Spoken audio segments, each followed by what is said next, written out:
할렐루야. 153 저녁 기도에 오신 여러분들을 주님의 이름으로 환영하고 축복합니다. 오늘도 주님께서 우리들에게 허락하신 하나님의 말씀 가운데 하나님의 뜻을 발견하고 오늘 우리들의 삶을 한번 되돌아 볼 수 있는 시간이 되기를 원하고요.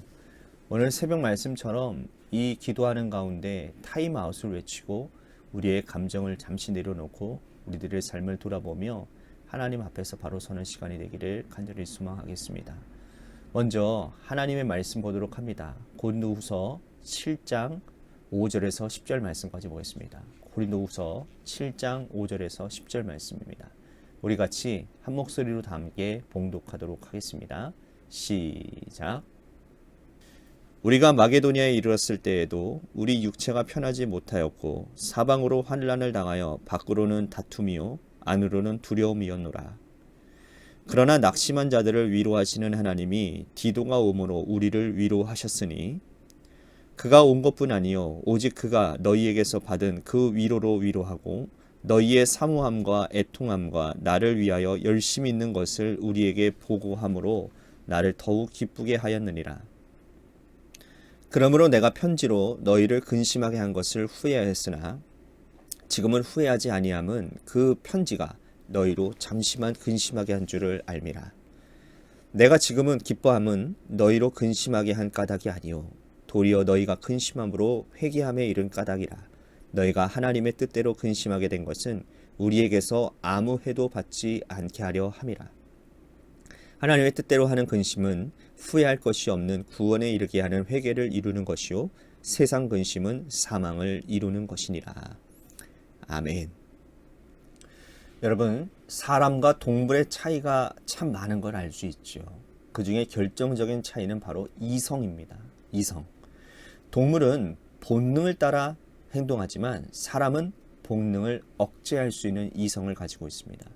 인간만이 가진 이 이성의 특별한 기능은 돌이킴과 후회예요. 만약에 이성이 없었다면 사람은 문명을 이룰 수 없었을 것입니다. 왜? 어떤 문제가 일어나면 즉시 돌이키고 반성을 했기 때문에 문명은 발달하는 거예요. 그렇게 살아왔기 때문에 공동체를 이룰 수 있고 그렇게 살았기 때문에 우리들은 여기까지 문명을 이어올 수 있는 것입니다. 만약 사람들이 본능에만 충실하게 행동했다면 오늘날 이렇게 질 높은 문명을 이룬다? 이건 불가능한 일이었을 겁니다. 특별히 신앙인들은 이 이성에 후회하고 돌이키는 기능 위에 회개까지 추가해서 가지게 됩니다. 성령의 음성에 민감하게 반응하는 사람들은 깊이 자신을 돌아보고 회개하는 거죠. 회개는 우리의 영혼을 살리는 중요한 기능을 하고 있습니다. 오늘 본문에서 바울은 돌이켜 회개한 고린도 교회의 성도들을 칭찬하고 있습니다.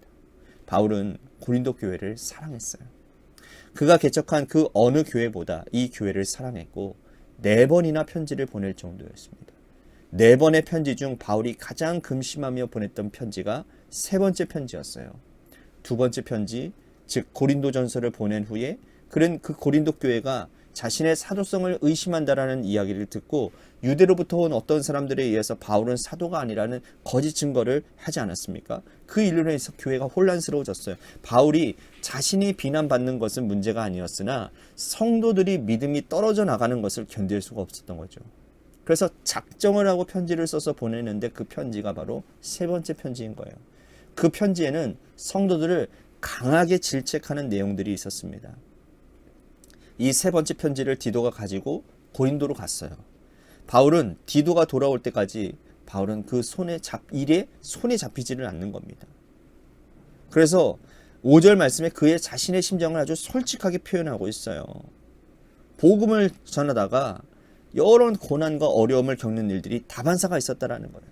돌에 맞아 죽을 뻔도 하고 강에 건너가다가 파산할 뻔도 하고 맹수의 그러한 시험을 당하기도 하고 살해 위협을 받기도 했다라는 겁니다. 그런 두려움, 그런 것들을 견딜 수 있는 그런 외적인 시험이었지만 가장 심각한 문제는 뭐냐? 내적인 불안과 두려움이었다라는 거예요. 바울은 믿음이 강하고 굳센 사람이어서 외적인 어려움이 있어도 내적인 시험은 잘 당하지 않는 사람이었어요. 하지만 그도 역시 교회의 어려움 앞에서는 두려움을 느꼈다라는 겁니다. 고린도 교회 성도들이 믿음을 잃어버릴까 봐 그는 두려워했던 것이죠. 그것 때문에 노심초사하고 있었던 거예요. 편지를 들고 간 디도가 돌아올 때까지 아무 일을 할 수가 없는 것입니다. 기다리고 기다리던 디도가 좋은 소식을 가지고 돌아왔습니다. 그것은 뭡니까? 이 낙심되었던 이 고린도 교회 성도들이 하나님 앞에서 회개함으로 교회가 회복되어졌다는 거예요. 바울은 애통함이란 말을 사용하고 있습니다. 바울이 보낸 편지를 읽고 고린도 성도들이 애통하며 회개했다라는 거예요. 바울은 그가 경험한 그 큰 기쁨을 나누기 위해서 네 번째 편지를 써 보내는데 그 네 번째 편지가 바로 이 고린도 후서입니다.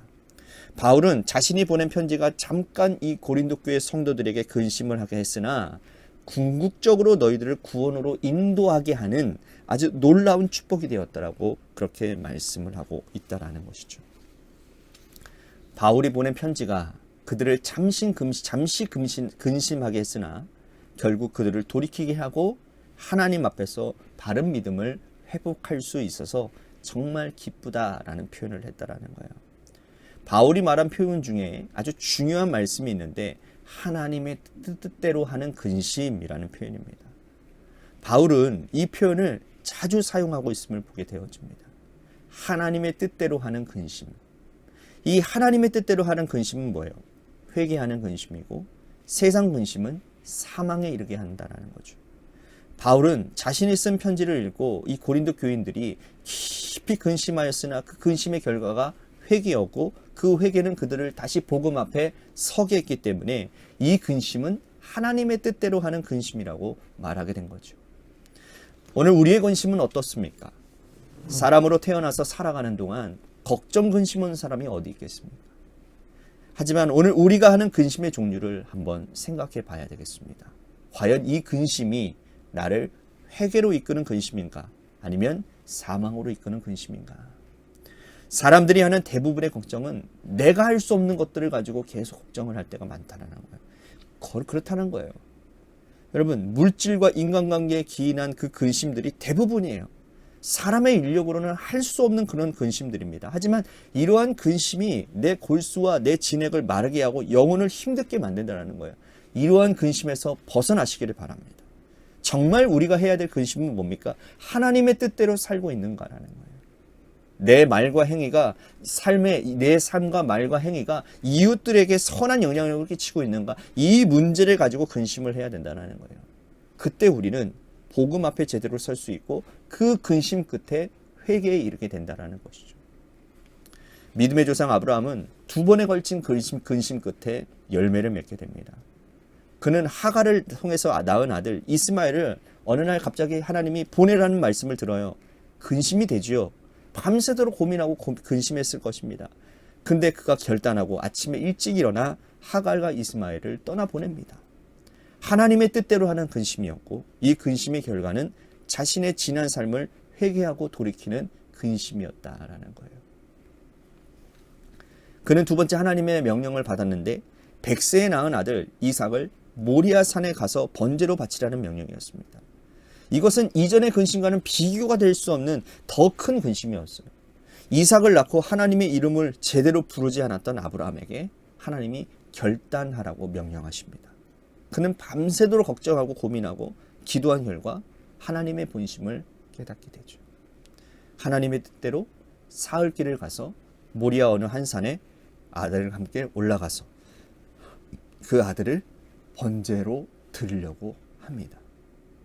그는 두 번에 걸친 그 근심의 끝에 하나님의 본심을 깨닫고 믿음의 조상이라고 불리움받는 사람이 되었다라는 거예요. 오늘 우리는 무엇 때문에 근심하는지 우리들의 근심을 살펴보기를 원합니다. 근심해야 될 것을 붙들고 근심하시기를 바랍니다. 그러면 하나님께서 우리에게 큰 열매로 선물로 해주실 줄로 믿습니다. 오늘 말씀 생각하면서 우리 같이 기도했으면 좋겠습니다.